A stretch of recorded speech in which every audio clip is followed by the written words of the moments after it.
Hello everyone, my name is Becca Dean. I've been weight training for 4 to 5 years now, almost, 6. I've come a long way since I've started, and I even had a personal trainer at one point. At the gym, we all know there's norms that are used daily to explain certain ideologies or ways of weightlifting like bulking and shredding, drop set and superset, sets and reps. All these common terminologies are used by all gym rats, and over time, it almost becomes muscle memory to us.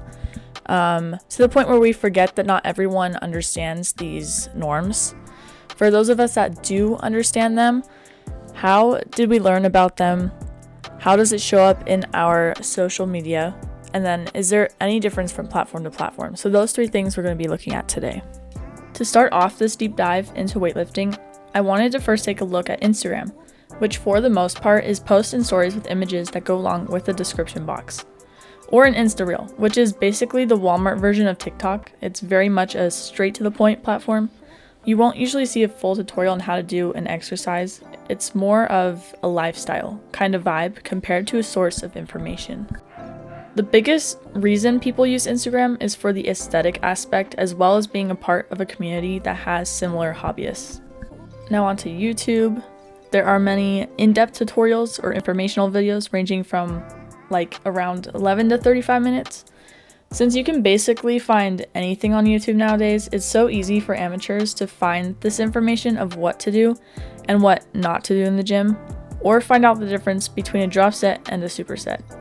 For example, there's an unspoken rule of if someone is weightlifting looking into the mirrors at the gym and you are also weightlifting by the mirror, you have to make sure that you're not blocking their view of themselves as a way of respect towards them. That's just a common form of etiquette that can be learned through YouTube if an individual chooses to do so.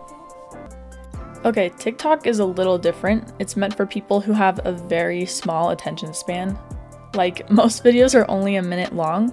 Some creators like to post a chain of them so that they can tell the whole story or whatever, but for the most part, it's about the next trend.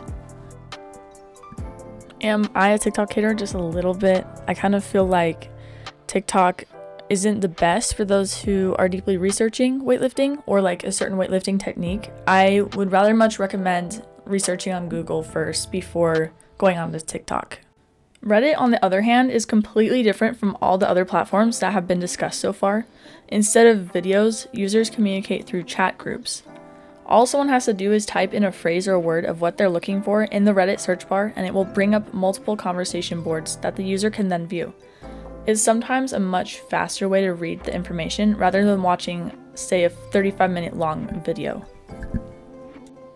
Since I tend to watch and observe first before trying to do something new on my own, I would probably watch YouTube instead of reading something on Reddit.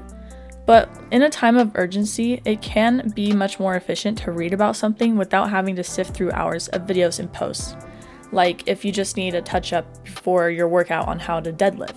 Although all these social media platforms have a different format that they use, as well as the way they address their audience through their energy or the time placed in their videos and their posts, like how much time they spent on their editing, they all share the same goal of being able to spread information to everyone. So it's not just an exclusive group of people. Literally anyone can join these social media platforms and learn things about the gym.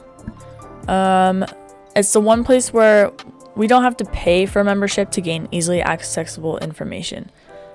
Each platform has its own standards, strongly within the use of norms and language used without the social media platforms. But it gives each individual the opportunity to learn something new, whether they're more hands-on with learning like I am, or would rather read about something in let's say 10 minutes. No matter what skill level we are or how long we've been training for, it's going to be a judgment-free place where we can all participate and converse about the subject of weightlifting. And we are at the end of my video, guys. Just leave a comment down below about your favorite channel to use for information about workouts, and I'll see you next time.